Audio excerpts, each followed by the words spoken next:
أعوذ بالله من الشيطان الرجيم بسم الله الرحمن الرحيم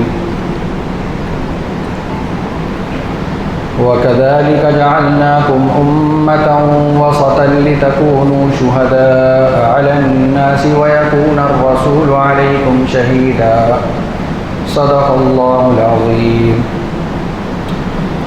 یہ سورہ بقرہ کی آیت نمبر 143 کا ایک ٹکڑا آپ کے سامنے تلاوت کیا گیا، ایک حصہ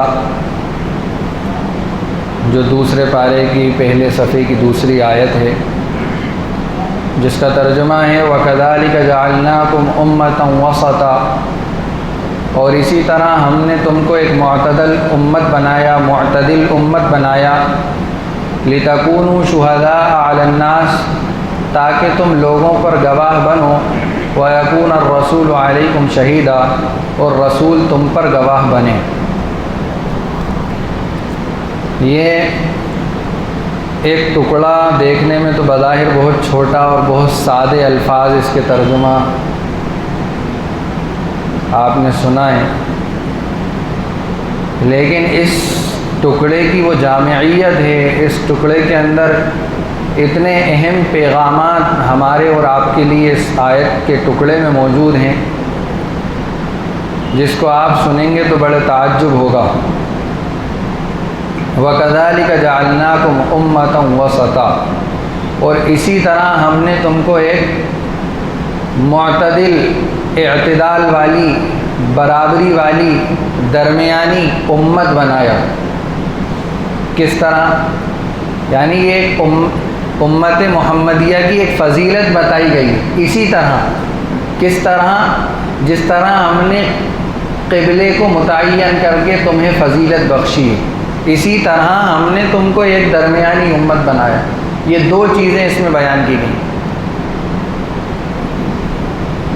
کوئی چیز موجود ہو تو ایگزامپل دیا جاتا ہے کہ اس طرح، تو یہاں پر اللہ تبارک و تعالیٰ نے اس آیت میں ایگزامپل دیا ہے، مثال دی کہ جس طرح ہم نے کعبے کو قبلہ متعین کر کے اور تم سب کا رخ ایک طرف کر کے اور تم سب کو ایک طرف رخ پر بھی جمع کر کے، یعنی عمل کے اعتبار سے بھی تمہارا رخ ایک طرف کیا ہے اور فکر اور سوچ کے اعتبار سے بھی تمہارا رخ ایک کیا ہے۔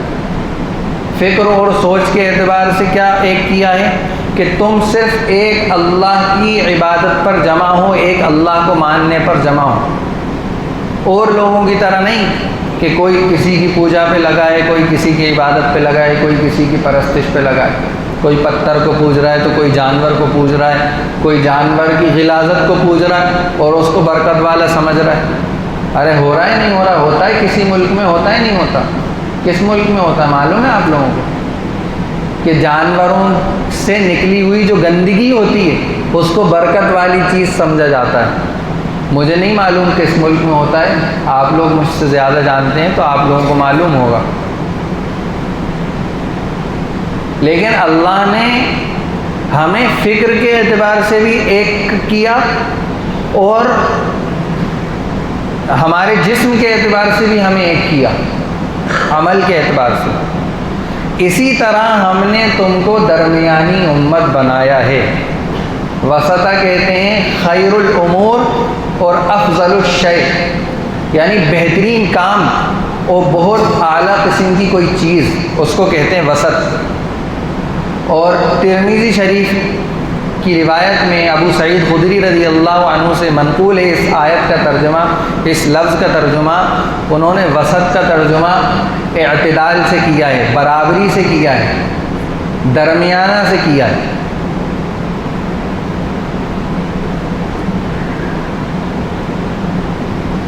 کس اعتبار سے؟ اس اعتبار سے پہلے سب سے پہلے آپ کو اعتدال کا مطلب سمجھا دیا کہ اعتدال کے معنی ہے برابری۔ اس کے بعد ہمیں یہ بتایا گیا ہے کہ اعتدال کن کن چیزوں میں ہونا چاہیے، اور اعتدال کو یعنی جو اعتدال والی صفت ہے اس کو افضلیت کیوں قرار دیا گیا؟ سمجھنا ہے بات کو؟ یعنی اعتدال والی جو صفت ہے اس کو افضلیت کا حصہ اور افضلیت کی بنیاد کیوں قرار دیا گیا؟ اس لیے قرار دیا ہے کہ ایک انسان جو ہے اس انسان کے اندر، اس انسان کا جو جسم ہے اس کے اندر 4 چیزیں ہوتی ہیں۔ کیا کیا ہوتی ہیں؟ خون ہوتا ہے، بلغم ہوتا ہے، سودا اور صفرا ہوتا ہے، اور ان 4 چیزوں سے نکلنے والی جو انسان کے اندر چیز ہوتی ہے، اور انسان کے اندر جو ان 4 چیزوں سے جن چیزوں کا وجود ہوتا ہے وہ 4 ہوتی ہیں۔ کیا کیا؟ گرمی ہوتی ہے، ٹھنڈک ہوتی ہے، خشکی ہوتی ہے، سوکھا پن ہوتا ہے، اور تری ہوتی ہے یعنی گیلا پن ہوتا ہے۔ اب انسان، آپ نے دیکھا ہوگا کوئی بھی میڈیکل لائن کی کوئی بھی وہ ہو، جس کو ہم ہومیوپیتھک کہتے ہیں، ایلوپیتھک کہتے ہیں، آیورویدک کہتے ہیں، یونانی کہتے ہیں، ان سب کے اندر مزاج دیکھا جاتا ہے، اور خاص طور پر یونانی کے اندر تو علاج کی بنیاد ہی مزاج کے اوپر ہوتی ہے کہ انسان کا مزاج کیا ہے۔ یہ گرم مزاج کا ہے تو اس کو کس طرح کی دوائیں دینا ہے، کس طرح کی دوائیں پرووائڈ کرنا ہے، کن دواؤں کا اس کو مشورہ دینا ہے۔ اس کا مزاج کے اندر ٹھنڈک ہے تو اس کو کس طرح کے مزاج کی دوا دینا ہے۔ میں نے ہومیوپیتھک کا بھی کچھ علاج کروایا ہے، تو اس میں ڈاکٹر ایک پوری کاپی لے کر بیٹھتے ہیں، وہ پوچھتے ہیں آپ کو غصہ زیادہ آتا ہے، آپ کھانے میں میٹھا زیادہ پسند کرتے ہیں یا نمکین زیادہ پسند ہے، آپ کو کھیل میں کیا کیا کھیل اچھے لگتے ہیں، وہ سب کچھ لکھنے کے بعد پھر علاج تجویز کرتا ہے۔ تو پتہ یہ چلا کہ انسان کے بدن کے اندر اعتدال، برابری، یہ ضروری ہے۔ اب یہ جو چیزیں میں نے گنوائی ہیں کہ انسان کے اندر خون اور بلغم اور سودا اور صفرا، یہ 4 چیزیں ہوتی ہیں، اور ان 4 چیزوں سے پیدا ہونے والی 4 چیزیں ٹھنڈک ہے، گرمی ہے، خشکی ہے اور تری ہے۔ اب یہ چیزیں اگر انسان کی کم ہو جائیں یا بڑھ جائیں، مثال کے طور پر جو خون کا دوران ہے وہ کم ہو جائے تو کیا ہوتا ہے؟ آدمی کا بلڈ پریشر لو ہو گیا، اب اس کو چکر آ رہا ہے، کچھ ہو رہا ہے، کچھ ہو رہا ہے۔ بڑھ گیا، سر میں درد ہے، بھاری پن ہے۔ اگر درمیانہ ہے تو انسان صحت مند ہے، بڑھ گیا یا کم ہو گیا تو آدمی کیا ہو گیا؟ بیمار ہو گیا۔ شوگر ہے، اگر درمیانی ہے تو آدمی ہٹا کٹا ہے، صحت مند ہے، بڑھ گئی یا کم ہو گئی تو بیماری لگ گئی، صاحب شوگر ہو گئی۔ اسی طرح سینکڑوں طرح کی بیماری ہیں۔ اگر انسان کے بدن میں جو چیزیں ہیں اگر وہ درمیانہ رہتی ہیں تو انسان صحت مند رہتا ہے، اور اگر کم ہو جاتی ہیں یا بڑھ جاتی ہیں تو انسان بیمار ہو جاتا ہے۔ یہ تو انسان کے جسم کا معاملہ ہے۔ اور اللہ تبارک و تعالیٰ نے دوسرے جو حیوانات ہیں، انسان بھی ایک طرح کا حیوان ہے، لیکن اس کو صرف حیوان نہیں کہا جاتا، بلکہ اس کو کہا جاتا ہے فلسفی زبان کے اندر، منطقی زبان کے اندر حیوان ناطق، یعنی بولنے والا جانور۔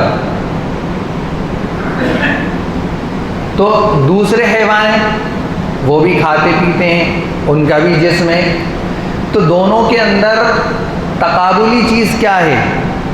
دونوں کو الگ الگ کمپیئر کرنے والی چیز کیا ہے؟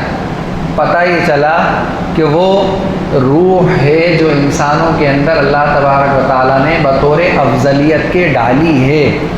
روح، دوسرے جانوروں کے اندر روح نہیں ہوتی، دوسرے جانوروں کے اندر نسمہ ہوتا ہے، یہ بھی ایک اصطلاحی لفظ ہے نسمہ، وہ انسانوں کے اندر ہوتا ہے، وہ جانوروں کے اندر ہوتا ہے، لیکن انسان کے اندر روح ہوتی ہے، اور اس روح کا تعلق کس سے ہوتا ہے؟ وہ اللہ سے ہوتا ہے۔ یسألونک عن الروح، پوچھا گیا روح کے بارے میں، بتائیے روح کیا چیز ہے؟ اللہ کے نبی سے پوچھا گیا، تو اللہ تبارک و تعالیٰ نے آیت نازل کی، آپ کہہ دیجئے کہ وہ تو اللہ کا ایک حکم ہے، روح جو ہے وہ اللہ کا ایک حکم ہے۔ تو پتہ یہ چلا کہ جو انسانوں کے اندر روح ہے اس کا تعلق اللہ کی ذات سے ہے، عرش الہی سے، عرش سے اس کا تعلق ہے۔ اب وہ روح کمزور ہوگی تو گویا کہ انسان دوسرے جانوروں کی قسم میں شمار ہونے لگے گا، جانوروں کی صفت اس کے اندر بڑھ جائے گی، جانوروں والا جو ہے پارا اس کے اندر بڑھ جائے گا، اور اگر روح اس کی مضبوط ہوگی، طاقتور ہوگی، تو اس کا پارا اللہ سے زیادہ قریب ہوگا، وہ اللہ سے قریب ہوتا چلا جائے گا۔ تو روح اصل چیز ہے انسان کے جسم کے اندر، جو انسان کو دوسرے جانوروں سے الگ کرتی ہے، الگ علیحدہ کرتی ہے۔ اب یہ روح اگر بیمار ہو رہی ہے، کس طرح کہ اس روح کے اندر کفر پیدا ہو گیا، شرک پیدا ہو گیا، بدعت پیدا ہو گئی، رسم و رواج پیدا ہو گئے، برے اخلاق پیدا ہو گئے، جھوٹ پیدا ہو گیا، حسد پیدا ہو گیا، کینہ پیدا ہو گیا، تکبر پیدا ہو گیا، تو پتہ یہ چلا کہ انسان کی روح بیمار ہو گئی، انسان کی روح بیمار ہو گئی۔ جس طرح جسم کے علاج کے لیے محلے محلے، گلی گلی، شہر میں اور پورے علاقے کے اندر بڑے ہاسپٹل، چھوٹی کلینک، نرسنگ ہوم یہ کھولے جاتے ہیں تاکہ انسان کے جسم کو اعتدال پر لایا جا سکے، برابر کیا جا سکے اس کے پارے کو۔ اسی طرح اللہ تبارک و تعالیٰ نے جو انسانوں کے اندر روح ڈالی ہے، اس روح کو برابر کرنے کے لیے نبیوں کا سلسلہ قائم کیا، کتابوں کا سلسلہ قائم کیا اللہ نے اپنی کتابوں کا، اور نبیوں کے بعد اللہ تبارک و تعالیٰ نے اس امت کو بے یار و مددگار نہیں چھوڑ دیا، بلکہ اس امت کو اہل اللہ، صالحین، متقی لوگ اور اپنے خالص بندے، اپنے مخلص بندے اس امت میں چھوڑے رکھیں تاکہ بیمار روحوں کا علاج ان سے ہو سکے۔ اب ہمیں غور کرنا ہے اپنی زندگی پہ کہ اگر ہماری روح اعتدال سے ہٹ گئی ہے، اس کے اندر جھوٹ بولنے کی عادت پڑ گئی ہے، غلط نگاہوں سے کسی غلط چیز کو دیکھنے کی عادت پڑ گئی ہے، برے کاموں کی عادت پڑ گئی ہے، نمازیں چھوڑنے کی عادت پڑ گئی ہے، دکاندار ہے تو دھوکہ دینے کی عادت پڑ گئی ہے، کم ناپنے اور کم تولنے کی عادت پڑ گئی ہے، تو پتہ یہ چلا کہ اس کی روح بیمار ہو گئی۔ اب اسے اپنی روح کی علاج کی فکر ہونا چاہیے کہ وہ کسی اللہ والے کے پاس جا کر اپنی روح کا علاج کر سکے۔ اللہ تبارک و تعالیٰ نے یہ ہمارے ساتھ افضلیت کا اور فضیلت کا معاملہ فرمایا۔ اب آگے اور دوسری تفصیل میں وسطہ کی بیان کروں۔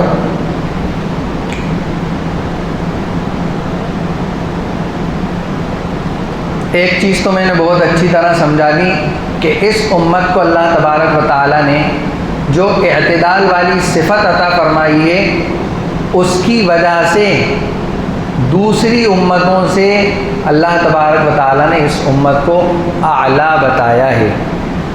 اس کی وجہ کیا ہے؟ وجہ صرف اعتدال ہے، صرف اعتدال۔ اس کا میں بہت کھل کر خلاصہ کروں گا آگے کہ اللہ تبارک و تعالیٰ، اس جملے کو یاد رکھیے گا، اللہ تبارک و تعالیٰ نے اس امت کو دوسری امتوں سے جو اعلیٰ اور افضل بتایا ہے، اور اس امت کی جو افضلیت بتائی ہے وہ کس وجہ سے بتائی ہے؟ اعتدال کی وجہ سے بتائی ہے کہ یہ امت اعتدال والی امت ہے۔ اب تیسری چیز یہ سمجھنا ہے اس امت کے معتدل ہونے کا واقعات کی روح سے کیا ثبوت ہے۔ واقعات ہم ابھی اس کو بہت مختصر انداز میں بتائیں گے، تو اس سے کیا ثبوت ہے کہ یہ اعتدال والی امت ہے۔ اس میں 5 پوائنٹ ہیں۔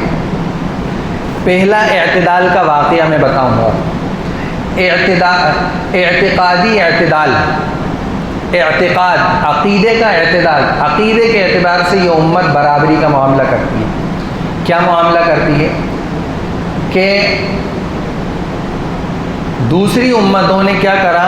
نبیوں کو اپنے اعتدال سے ہٹ کر نبیوں کو اللہ کا بیٹا قرار دے دیا عقیدے کے اندر۔ وقالت الیہود عزیر ابن اللہ، یہودیوں نے کیا کہا؟ عزیر اللہ کے بیٹے ہیں۔ وقالت النصارى مسیح ابن اللہ، عیسائیوں نے کیا کیا؟ عیسیٰ علیہ السلام کو اللہ کا بیٹا قرار دے دیا، وہ اعتدال سے ہٹ گئی، اس کا عقیدہ خراب ہو گیا۔ اس امت نے کیا کیا؟ اس امت نے یہ کیا کہ رسول کی محبت کو اپنے دل میں اتنا بٹھایا کہ اپنی جان اور مال دونوں کو قربان کرنے کے لیے بالکل تیار ہو گئی، اتنا محبت۔ لیکن ساتھ میں کیا کیا کہ اللہ کو اللہ کے درجے میں رکھا، رسول کو رسول کے درجے میں رکھا۔ لیکن جو لوگ اس اعتدال سے ہٹ گئے وہ بھی بھٹکے ہوئے کہلائے۔ آپ نے دیکھا ہوگا بہت سارے لوگ نماز کے بعد ادھر منہ کر کے دعا مانگنے کے لیے بیٹھتے ہیں، وہ اعتدال سے ہٹے ہوئے۔ کیوں؟ کیونکہ جو عقیدہ ہے کہ رسول ہیں، ایک انسان ہے تمہاری طرح، عام انسانوں کی طرح ایک انسان ہے۔ ہاں، نبوت کے ذریعے سے، رسالت کے ذریعے سے اللہ نے ان کو تمام لوگوں کے اوپر افضلیت رکھی ہے، لیکن پھر بھی وہ انسان ہے، اور انسان ہر جگہ حاضر اور ناظر ہونے کی صفت صرف اللہ کی ہے کہ اللہ ہر جگہ حاضر اور ناظر ہے ہر وقت۔ لیکن کچھ لوگوں نے رسول کو اللہ کا درجہ دے کر انہیں ہر جگہ حاضر اور ناظر سمجھ لیا، تو وہ درود پاک پڑھتے ہیں السلام علیکہ یا رسول اللہ، اس عقیدے کے ساتھ کہ اللہ کے نبی رسول اللہ یہی موجود ہیں اور ہم ان کو ڈائریکٹ سلام کر رہے ہیں۔ لیکن ہمارا عقیدہ کیا ہے کہ اللہ کے نبی صلی اللہ علیہ وسلم اپنی قبر اطہر کے اندر آرام فرما رہے ہیں۔ جب ہم درود پاک کا نذرانہ پیش کرتے ہیں تو وہ فرشتے کے ذریعے ان تک پہنچایا جاتا ہے اور پھر وہ اس کا جواب دیتے ہیں، ڈائریکٹ وہ بھی نہیں سنتے یہاں سے۔ ہاں، جو وہاں جاتا ہے وہ پڑھتا ہے السلام علیکہ یا رسول اللہ، السلام علیکہ یا حبیب اللہ، کیونکہ وہاں سے وہ سلام کر رہا ہے تو اللہ کے نبی اس کے سلام کا جواب دے۔ تو عقیدے کا اعتدال اس امت کے اندر۔ اسی طرح اس امت نے فرشتوں کو اللہ کی مخلوق مانا ہے، لیکن پچھلی امتوں نے کیا کیا؟ بلکہ کفار اور مشرکین نے فرشتوں کو اللہ کی بیٹی قرار دے دیا کہ وہ اللہ کی بیٹیاں ہیں، تو وہ بھی اعتدال سے ہٹ گئے۔ لیکن اس امت نے فرشتوں کو اللہ کی مخلوق گردانا، اور ہاں گناہوں سے وہ پاک ہیں، ان سے گناہ سرزد نہیں ہوتے۔ لیکن شیعوں کا عقیدہ کیا ہے کہ فرشتوں سے بھی بھول چوک ہو جاتی ہے، وہ بھی گناہ کر بیٹھتے ہیں۔ چنانچہ جبرائیل علیہ السلام سے بھول ہو گئی، انہوں نے کیا گناہ کیا کہ وہ حضرت علی کو رسالت نبی بنانے کا پیغام حضرت علی کو دینا تھا، لیکن وہ دھوکے سے اللہ کے نبی کے محمد رسول اللہ صلی اللہ علیہ وسلم کے پاس چلے گئے، نعوذ باللہ۔ یہ شیعوں کا عقیدہ ہے، وہ فرشتوں کو معصوم نہیں مانتے، وہ زیادہ ہی آگے بڑھ گئے۔ تو یہ عقیدے کا اعتدال بتایا۔ دوسرا ہے عمل اور عبادت کے اندر اعتدال۔ عمل اور عبادت کے اندر کیا اعتدال ہے؟ یہ اعتدال ہے کہ اسلام نے، اس امت نے، اور اس امت کے جو نبی ہیں، مقدس نبی اور سب سے اعلیٰ اور آخری نبی، انہوں نے یہ کہا کہ رہبانیت جو ہے اسلام کے اندر حرام ہے، رہبانیت اسلام کے اندر جائز نہیں، کہ آپ سب کچھ چھوڑ کر، ساری حلال چیزوں کو چھوڑ کر ایک جگہ جا کر بس جائیں اور بس وہیں تسبیح اور نماز اور سب وہیں کرتے رہیں۔ رہبانیت اسلام کے اندر جائز نہیں۔ کیوں؟ کیونکہ اللہ نے جن چیزوں کو حلال کیا ہے اس کو اپنایا جائے گا، اور جن چیزوں کو حرام کیا اس کو چھوڑا جائے گا، یہ اعتدال ہے۔ لیکن دوسری امتوں نے کیا کیا کہ جو اللہ کی نازل کی ہوئی کتابیں تھیں، ان کتابوں کو چند روپیوں کے ذریعے بیچ کر ان کے حکموں کو بدل دیا، وہ اعتدال سے ہٹ گئے، اور وہی پہاڑوں پر چلے جانا۔ اور آج بھی ہیں بہت سارے ملک کے اندر لوگ ہوتے ہیں جو وہ پیلے سے رنگ کے کپڑے، زعفرانی رنگ کے کپڑے پہنے ہوئے آپ کو نظر آتے ہیں، وہ خوب محنت اور مشقت کرتے ہیں۔ حضرت عمر رضی اللہ عنہ کا ایک واقعہ ہے کہ ایک جگہ سے گزر رہے تھے تو ایک آدمی کو دیکھا، ایک راہب کو دیکھا کہ وہ خوب محنت مشقت کر رہا ہے، تو حضرت عمر رضی اللہ عنہ نے والفجر، وہ هل اتاک حدیث الغاشیہ کی 2-3 آیتیں ہیں وہ تلاوت کی۔ اس کا میں نے والفجر، وہ هل اتاک حدیث الواقعہ کی جب تفسیر کی تھی تو اس میں بہت اچھے انداز سے اس واقعے کو سنائے کہ یہ اتنی محنت کر رہا ہے لیکن اس کی محنت کوئی کام نہیں دے گی، بالآخر یہ جہنم کے اندر جلے گا۔ تو اسلام نے کیا کیا ہے کہ جو حلال چیزیں، بیوی بچوں کا خیال کرنا ہے، آپ کو ماں باپ کا خیال کرنا ہے، پڑوسیوں کا خیال کرنا ہے، اور عبادت بھی کرنا ہے، دونوں کام کرنا ہے، اعتدال کے ساتھ کرنا ہے۔ یہ نہیں کہ کسی چیز میں بالکل آگے بڑھ جاؤ اور بیوی بچوں کو چھوڑ دو، یا بالکل بیوی بچوں میں لگ جاؤ، دکان میں لگ جاؤ اور اللہ کو بھول جاؤ، ایسا نہیں، اعتدال ہونا چاہیے، درمیانی بات ہونا چاہیے۔ دوسرا اعتدال۔ تیسرا اعتدال ہے معاشرتی اور تمدنی اعتدال۔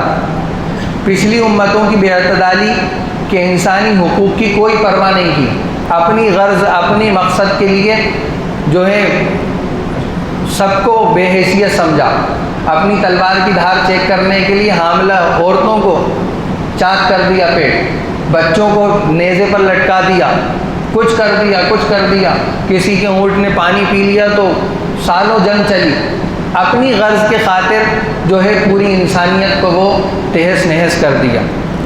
اور یہی اب اس ملک کے اندر ہو رہا ہے، یہی اس ملک کے اندر ہو رہا ہے۔ اپنی غرض کی خاطر وہ ہندو اور مسلمانوں کو لڑا رہے ہیں، جگہ جگہ فساد کرا رہے ہیں، انہیں اپنی سیٹ بچانا ہے، اپنی سیٹ کو باقی رکھنا ہے، تو جگہ جگہ دنگی کرانا ہے، فساد کرانا ہے، جھگڑوا رہا ہے۔ اور بیچارے ہمارے جو وطنی بھائی ہیں اس ملک کے اندر، جو دوسرے بھائی ہمارے ہیں، وہ اس بات کو نہیں سمجھ رہے ہیں کہ یہ کھیل کھیلا جا رہا ہے۔ جیسے آپ نے دیکھا ہوگا وہ دو گڈا گڑیا ہوتے ہیں، وہ ناچتے ہیں اور ایک آدمی وہاں پاس کھڑا رہتا ہے، اس کے ہاتھ میں دھاگے ہوتے ہیں، وہ دھاگے تو کسی کو دکھتے نہیں ہیں، وہ کھیل دکھتا ہے۔ تو یہ ہمارے جو بھائی ہیں بیچارے وہ کھڑے ہوئے آدمی کو نہیں دیکھ پا رہے ہیں جو کھیل کھیل رہا ہے، اور یہ آپس میں جھگڑ رہے ہیں، ہم ان سے جھگڑ رہے ہیں، وہ ہم سے جھگڑ رہے ہیں، ہم انہیں اپنا دشمن سمجھتے ہیں، وہ ہمیں اپنا دشمن سمجھتے ہیں۔ تو یہ کھیل کھیلا جا رہا ہے اس ملک کے اندر۔ تیسرا اعتدال کہ اللہ تبارک و تعالیٰ نے اس امت کو، یہ امت اس لیے بنایا کہ یہ سب کے حقوق کا پاس و لحاظ کرے، ہر ایک کے ساتھ انصاف کا معاملہ کرے، ہر ایک کو اس کے حقوق دلائے۔ اگر کسی پر ظلم ہو رہا ہے تو وہ مظلوم کسی بھی مذہب کا ماننے والا اس کو انصاف دلانے کی کوشش ہو،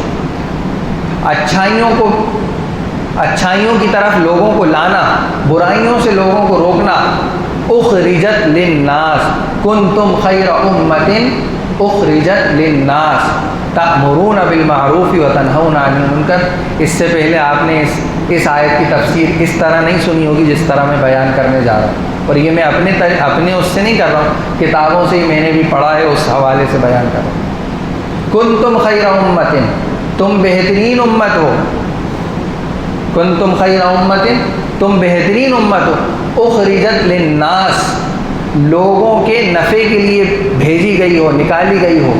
یہ نہیں کہا کہ مسلمانوں کے نفع کے لیے نکالی گئی ہو یا ایمان والوں کے فائدے کے لیے بھیجی گئی، لوگوں کے فائدے کے لیے بھیجی گئی ہو۔ تأمرون بالمعروف، سارے لوگوں کو اچھائی کا حکم کرتے ہو، جو اچھی چیزیں ہیں وہ لوگوں میں پھیلاتے ہو، جو اچھی باتیں ہیں وہ لوگوں میں بیان کرتے ہو۔ وتنہون عن المنکر، اور جو برائیاں ہیں ان سے لوگوں کو روکتے ہو۔ اب وہ برائیاں کیا کیا ہیں اس کو تفصیل سے سنیں۔ وہ برائیاں کیا ہیں؟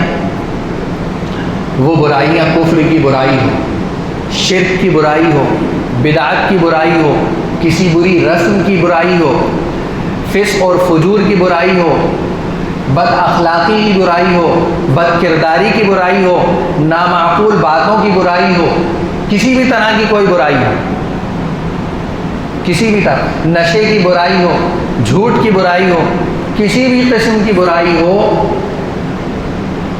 اور جو میں نے کہا بد اخلاقی کی برائی ہو، اس سے میں اس طرف اشارہ کر دوں کہ اس وقت جو ملک کے اندر حالات دیکھ رہے ہیں ہم لوگ ابھی 2-4 دن والے، چلتی ٹرین میں ایک آفیسر 3 لوگوں کو گولی مار کر شہید کر دیتا، ایک امام کو سوتے ہوئے 200 لوگ آ کر اس کے اوپر حملہ کر دیتے ہیں پولیس کی موجودگی میں۔ اس سے 8 مہینے پہلے 2 لوگوں کا، ناصر اور جنید کو، ہریانہ کے علاقے کے اندر گاڑی میں باندھ کر جلا دیا جاتا ہے زندہ۔ اجین کے اندر حال ہی میں ایک مسلمان لڑکی کے اوپر ظلم و زیادتی ہوتی ہے۔ یہ بد اخلاقی کی جو برائی ہے، اس برائی سے بھی روکنے کے لیے یہ امت نکالی گئی ہے، اخرجت للناس، لوگوں کے لیے نکالی گئی ہے، مسلمانوں کے لیے نہیں نکالی گئی کہ صرف مسلمانوں کو دعوت دے، صرف مسلمانوں کو اچھائیوں کی طرف لائے، صرف مسلمانوں کو برائیوں سے روکے۔ تمام لوگوں کو، کسی بھی مذہب کے ماننے والے ہوں، ہر مذہب کے ماننے والا اگر وہ مظلوم ہیں تو اس کو مظلومیت سے نکالنا، اگر وہ ظالم ہیں تو اس کو، اگر وہ ظالم ہیں تو اس کو ظلم سے روکنا، اور اس ظلم سے روکنے کے لیے چاہے زبان کا استعمال ہو، چاہے ہاتھ کا استعمال ہو، چاہے قلم کا استعمال ہو، اور چاہے مسلح ہو کر میدان میں آنا پڑے۔ اور مسلح ہونے میں ساری چیزیں آ گئیں، اس کی وضاحت کرنے کی ضرورت نہیں۔ یہ سب برائیوں سے روکنے کی ذمہ داری اس امت کی ہے، لیکن آئے ہائے ہمارا نوجوان، بھوپال کا نوجوان، اسے مڈ ریلی سے فرصت ملے تو وہ یہ سب چیزوں کو دیکھے نا، کہ وہ امام کو کیوں مارا گیا، کیوں کاٹا گیا، وہ 3 لوگوں کو گولی مار کر کیوں شہید کیا گیا۔ ایک چوہے مارنے پر مسلمان کو تو گرفتار کیا جا سکتا ہے، لیکن 3 انسانوں کی جان لینے پر اس کو پاگل قرار دیا جاتا ہے۔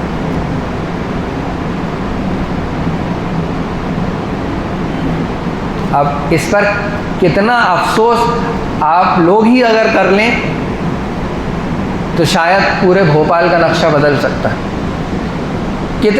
کتنا پیسہ خرچ ہو رہا ہے مڈ ریلیوں کے اندر، صرف چند گھنٹوں کی لذت حاصل کرنے کے لیے، چند گھنٹوں کا مزے لینے کے لیے۔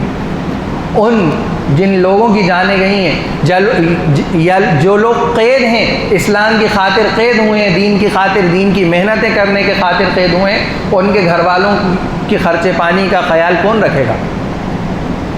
پھر اللہ تبارک و تعالیٰ اسی کے نتیجے میں جو ہے عذاب بھیجتے ہیں، اور اسی کے نتیجے میں یہ ہوتا ہے کہ آپ حق پر ہوتے ہوئے آپ اپنے گھروں میں سو رہے ہو، رات بھر میں گھیرا بندی ہوئی، اور رات میں آ کے آپ کے پورے محلے کا کام تمام کر کے جلا کر چلے گئے، اور آپ کچھ نہیں کر سکے، اور آپ کیا مظلوم بن گئے کہ ہم نے تو کسی کا کچھ نہیں بگاڑا، اور ہمیں دیکھو ہمارے ساتھ یہ برا ہوا۔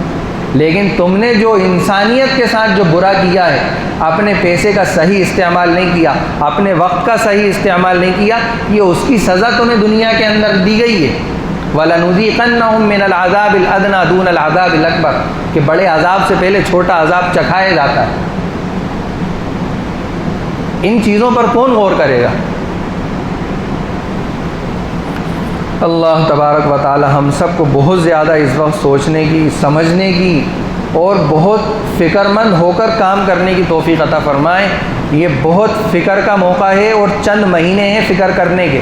اگر ان چند مہینوں کو بھی بے فکری میں گزار دیا تو میں بیان نہیں کر سکتا کہ کیا حال ہونے والا ہے پورے ملک کا، اور پورے ملک کو کس طرف لے جایا جا رہا ہے۔ منی پور کا کیا زخم تازہ ہوا تھا ابھی، جو ہریانہ کو جلا کر راکھ کر دیا گیا، سینکڑوں گاڑیاں، سینکڑوں لوگوں کی جانیں، سینکڑوں لوگوں کو زخمی کیا گیا۔ آپ یہ مت سمجھیے کہ آگ وہاں لگی ہے، وہ آگ ایک کے بعد ایک لگتی ہے، اور اگر وہاں کی آگ کو نہیں بجھایا گیا تو ایک دن وہ آگ آپ کے گھر پہ بھی پہنچ کے آپ کے گھر کو بھی جلا کے تہس نہس کر دے گی۔ یہ فکر کی بات ہے، ایمان کا تقاضا یہی ہے، اور یہ اس امت کا فرض منصبی ہے۔ مفتی شفیع عثمانی صاحب رحمۃ اللہ علیہ نے لکھا ہے، تقی عثمانی صاحب کے والد صاحب نے، کہ یہ اس امت کا فرض منصبی ہے اس کام کو کرنا، وقت کے حالات کو سمجھتے ہوئے کام کرنا، کس وقت کیا کام کرنا۔ بس بات بہت لمبی ہو جائے گی، ابھی تو وہ لِتَكُونُوا شُهَدَاءَ عَلَى النَّاسِ اور وَيَكُونَ الرَّسُولُ عَلَيْكُمْ شَهِيدًا تو بچے ہی، ابھی تو وسطا پر ہی وقت زیادہ ہو گیا۔ انشاءاللہ آئندہ ہفتے، حالانکہ وہ تعلق اسی آیت سے ہے اس کا بھی، لیکن انشاءاللہ آئندہ ہفتے اس کو بیان کیا جائے گا۔ اللہ تبارک و تعالی مجھے بھی، آپ حضرات کو بھی ان باتوں پر عمل کرنے کی توفیق عطا فرمائے۔ وآخر دعوانا الحمدللہ رب العالمین۔ خوب دعائیں کریں، خوب صدقے کریں، اپنی کمائی کا کچھ نہ کچھ حصہ ہر مہینے % کے اعتبار سے نکالیں، اور جو لوگ جیلوں کے اندر بے قصور بند ہیں یا جن کے اوپر ظلم کیا جا رہا ہے، جہاں لوگ شہید کیے جا رہے ہیں، وہاں تک اپنی رقم کا بہت بڑا حصہ پہنچانے کی کوشش کریں۔ صرف زکوٰۃ نکالنے سے کامیاب ہم جو ہے بچ نہیں سکتے، یہ مولانا سجاد نعمانی صاحب کے جملے ہیں۔ صرف زکوٰۃ کی رقم ادا کرنے سے ہم یہ سوچیں کہ ہم بچ جائیں گے، ہم محفوظ ہو جائیں گے، کافی نہیں ہے۔ اپنی کمائی کا بہت بڑا حصہ قوم کی خدمت کے لیے اور قوم کی ضرورت کے لیے ہمیں نکالنا ہمارے اوپر بہت لازمی چیز ہے۔